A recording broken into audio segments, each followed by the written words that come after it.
I want to go over some of the events that are taking place in Ukraine and how it basically affects us. And a question that we are basically being presented with, and not really us at this point because we don't really have anything to do with this more, and as much as kind of dealing with the effects of it. Is Biden going to escalate? That's the question. Is Biden going to escalate? Now, these guys provoke a conflict in Ukraine. Okay, fair enough. You overthrow the government. Okay, fair enough. You use neo-Nazis to overthrow it, in which case you have a Russophobic government in office. Again, fair enough. Russia gets in for its own security interests. Again, fair enough. At the point where this war is being waged, the West decides we are going to create an economic war. And we're going to destroy the Russian economy, so much so that they take Putin and they throw him out of office. That was their stated objectives. That is not what's happening. What ends up happening is we are going into a recession, whereas Russia's economy, they're basically cutting their interest rates. And within a year or so, we'll be back to some level of normality. Not to mention they're making money hand over fist over oil, gas, etc. And Europe, manufacturing is taking a hit. Their capability from the standpoint of inflation, that is going up. And some of the countries are basically saying, look, if we give her the oil, it's going to be like a nuclear bomb. And so the last sanctions from the standpoint of oil were not even able to go through because of the harm it was going to cause the various economies in Europe. Meaning, they took an ideological position in which they did not have the material capabilities to support. Entirely ideology. It is utter and entire incompetence that they will basically decimate their own economies like that. The European Union is supposed to be this kind of economic forum. And the economic forum is allowing policy that is basically decimating those economies that it is supposed to be helping and fostering. And the same thing is true in the United States. What, GDP dropped 1.4%. You have baby formula that can't be found. Gas is obscenely high, not to mention food. And all of those things are directly related to the policies that Joe Biden has gone with. And instead of him pulling back on it, he's still going further. So the question that Biden really has to answer is how far is he willing to go? Now, the interesting thing here is that I have been monstrously right in my analysis of this, whether I was on the show or whether I was here and the way that I talked about it. And whereas the media was creating this funhouse mirror world that didn't quite exist in reality, meaning where they were analyzing events on the ground, where they were analyzing the framing, where they were analyzing the intentions of Moscow, all of that stuff was wrong and frivolous. Now, reality is coming into play. And if you remember, over and over again, I kept asking, at the point where the propaganda breaks down and the reality comes to fruition that Russia is indeed accomplishing the objectives that it set out, what are they going to do? Are they going to report it? How are you going to obfuscate and hide it? Yeah, I suppose you're going to ding Putin whatever you write, but at some point you have to get across the context that, oh my God, they're taking the Donbass region and the Ukrainian military is collapsing. The Western media has started to do that. It's almost like they're preparing the public for this kind of big loss that is taking place. You get articles like this right here. This is New York Times, Thomas Friedman. The staggering takeaway from these leaks is that they suggest we are no longer in an indirect war with Russia, but rather we are edging toward a direct war. And no one has prepared the American public or Congress for that. And I suppose the articles that are coming out now, whether in the US papers or for that matter, even in Ukrainian papers, are doing just that, preparing the public for what is a loss after months and months of deception and lying. It is astonishing. They wage a propaganda war that is now falling apart. And the question that I have is, will there be any kind of, consequences for the lying that was taking place over the last several months as you failed to report the reality of what was taking place on the ground, as you reported anything that Ukraine said and denigrated anything that was coming from the other side from Russia in this situation, not to mention eliminating the various channels and everything else. Friedman. Here's another one. New York Times. The war in Ukraine is getting complicated and America isn't ready. New York Times went so far as to say, look, this is about Ukraine. It doesn't seem like the United States is pushing for peace. And why would you think they're not pushing for peace? Is it because we are literally funding the entirety of the war? Think about what I'm saying. Joe Biden just signed a Lend-Lease. They're giving $40 billion. That's on top of $10 billion. Europe is giving $15 billion in order to keep the state going. Meaning a zombie country with an economy that is basically collapsing and a military that is literally collapsing. We are giving them money in order to keep them juiced up enough to send old men and children out to fight. And I mean that literally. Literally. The New York Times can't call a spade and call it a direct proxy war in the fact that we're funding this war. But they do say, look, this is about Ukraine. Ukraine may have to give up territory in order to reach a deal. Here's another one, Washington Post. This one is astonishing because they go in and explain how the people feel abandoned, how they're given guns and inadequate training and sent out as cannon fodder against artillery and tanks. They talk about how they even got to the point where they're not able to get food and water, eating a potato every other day and whatnot. The conditions to which these people describe does not bespeak of a situation that these guys are winning or in a stalemate. They are getting utterly crushed. You have a situation where they would say, I was supposed to be on the third line and I was on the front line. Mark Sloboda made the point. They didn't lie. He was supposed to be on the third line, but the other two lines had been basically eliminated. Zelensky himself owned up to 100 people dying a day. It's more than 100 people. If Zelensky is saying 100, you know it's a hell of a lot more than that. Again, they were telling you for weeks the opposite. The opposite. I was telling you the truth.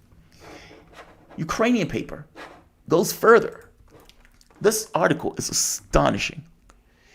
They are basically complimenting Russia on its military capabilities. Ukrainian leadership, it's astonishing. And what they're admitting is the situation is far more critical than people realize. Now, if you were listening to me, Makaris, Ritter, Sloboda, you would have already known that. The Ukrainian forces, the strongest forces, are being basically surrounded. And ever going through reports today that basically said they were surrounded. That at one point the major roadways in Severodonetsk were basically cut off. And initially there were these kind of open, let's say, roads and everything. It sounds like, at least based on the reports, and I can't necessarily confirm it one way or the other, but it sounds like these guys are basically encircled at this point. If you remember, there were reports that the people were asking to change positions, and some of the military did switch positions because they were, again, being surrounded in these various penny pockets. The major Ukrainian force that is in the Donbass region is basically being surrounded. They don't have the supplies they need. They don't have the training they need. And they're sending people to the front, and those people are getting killed. Now, they understand this right here. This is, I can't read that, but right here. The situation in Donbass is extremely difficult under the threat of encirclement, the part of the Lugansk region that remains under the control of Ukraine with the center of Severodonetsk. The fighting is approaching Bakhmut and Slavyansk. This is not the first difficult situation in the war. Let's keep going. Right here. Right here. The first is about recognizing the critical situation in the front. The main array of statements coming from Arechevich. In recent days, he said Ukraine, quote, barely rakes out, unquote, in Severodonetsk, and the situation at the front is awful. Quote, the situation at the front is terrible for us. We are being carried out with long-range weapons, and we still have nothing to oppose the enemy, except for the courage of Ukrainian soldiers. He said that yesterday. I would tell you this. Courage versus the tank is going to win. Courage versus the gun is going to win. And in this situation, it doesn't necessarily seem like these guys have what they need to confront this battle. Meaning, they're being encircled and they're being smashed. And yet, we're continuing to drag this out and to keep them going. The longer it takes for them to come to terms, the worse those terms are going to be. That's just the reality of the situation. Right here, here's another one. I mean, this article is amazing, just in the stuff that these guys are admitting. Yermak's advisor admitted the rate of inflicting losses on us exceeds our ability to stop them and inflict retaliatory losses. Basically, they're killing us, and we can't respond in kind where we can get their number of people in order to create some level of parity. We've lost the ability to do that. Atrovich actually admitted that Ukraine has lost Liman. Previously, the Ukrainian authorities rarely recognized the loss of cities, and then only a few days after the enemy announced it. And right here, should Lend-Lease, which will arrive in a month and a half, Quote, in the meantime, the situation at the front will worsen. Encirclement, abandonment of settlements, and heavy losses are possible, the Speaker of the President's office predicted. This is called reality. This is called reality. They tried to hide it. They tried to ignore it. They tried to pretend like it didn't exist. But at the point where it becomes clear that cities are basically falling, troops are being encircled, and those troops are saying stuff like, we are being abandoned, we're being used as cannon fodder. And the sad truth and reality is, they're right.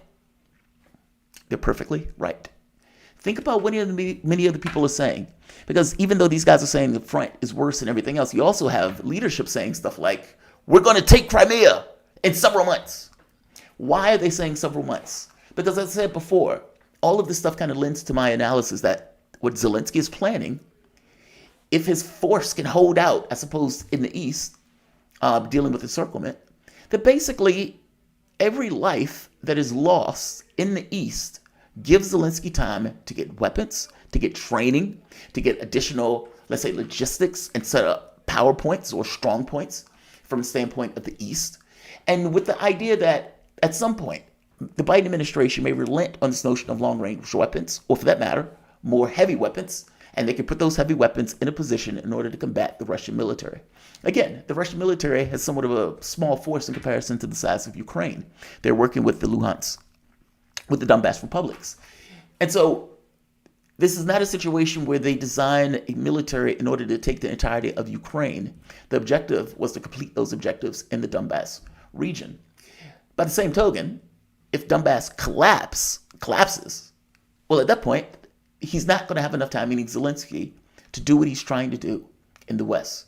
So yeah, they're sending Oban and they're children out there in order to basically fight and stand as cannon fodder.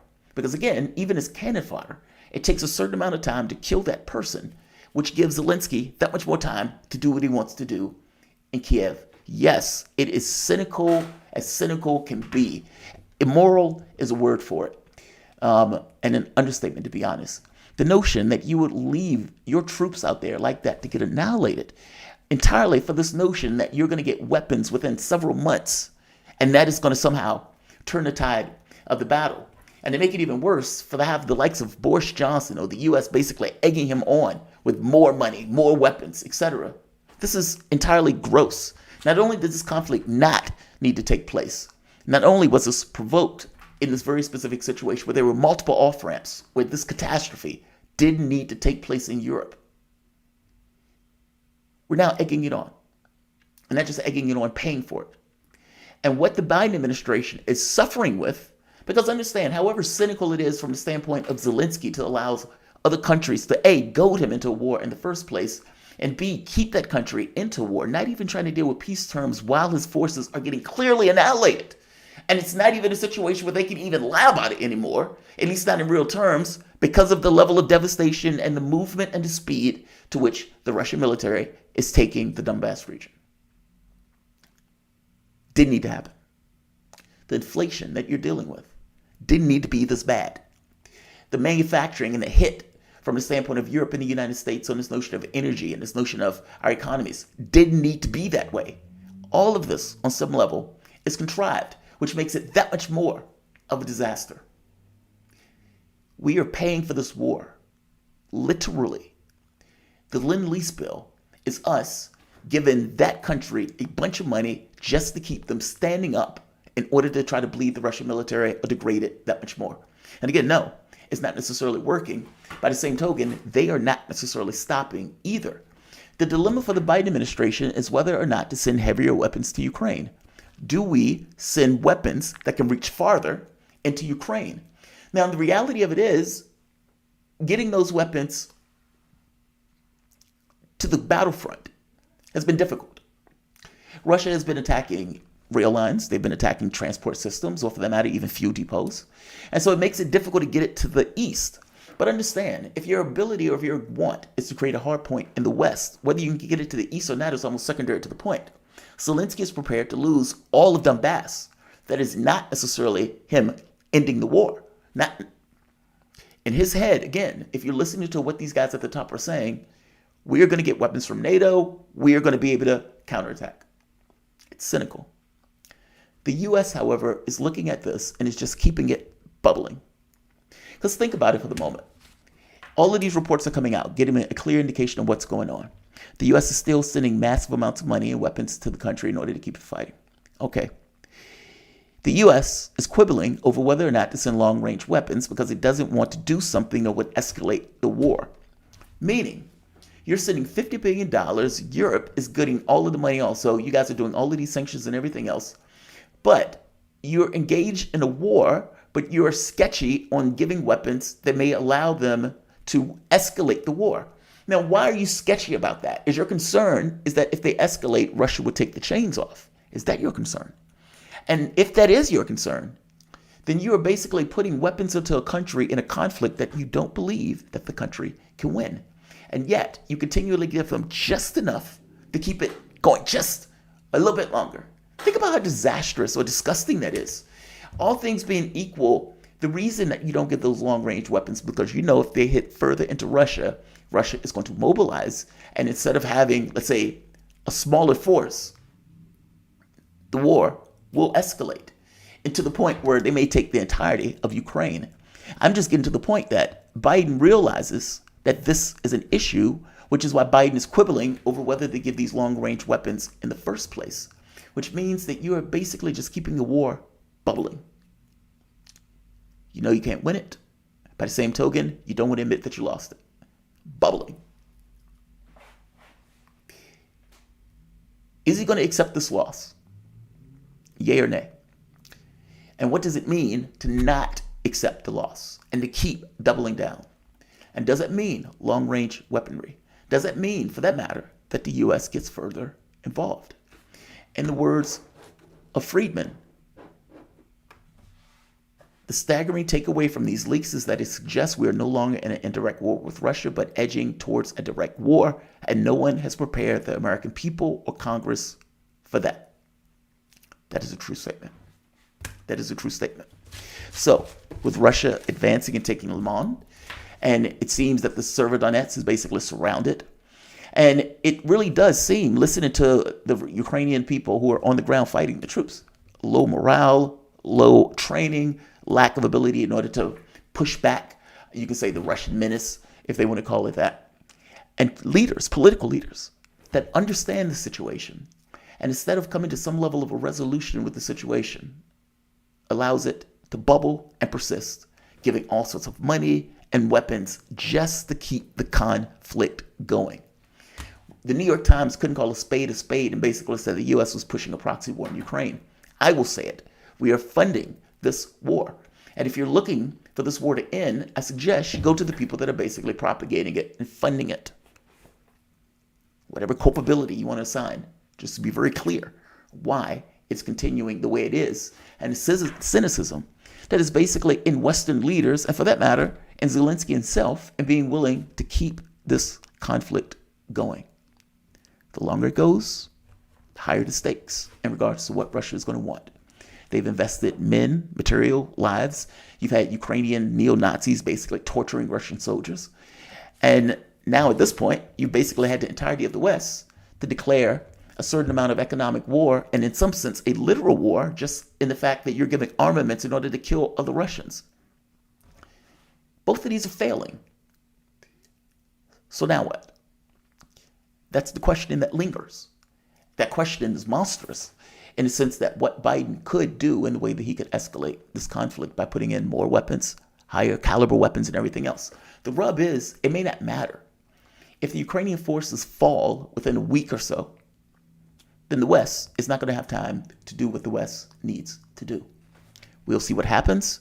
I mean, the reports that are coming out, though, looks like the military is basically crushed and seems like the morale is basically broken. Many of the people have been surrendering. And this is not the situation where you have like the fanatics that were in the Azovstal steel plant. Those guys were neo-Nazis. These guys are the best troops, in my understanding, that Ukraine has.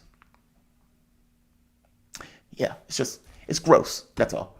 I mean, you basically put your military there for standing order while you get something prepared elsewhere, despite the fact that your military is not able to hold up or hold out, and yet you're still keeping those people there to get annihilated purely as a standing maneuver for time. is gross. I'm going to say like, I'm going to say share, and I'm going to say subscribe. Thanks all.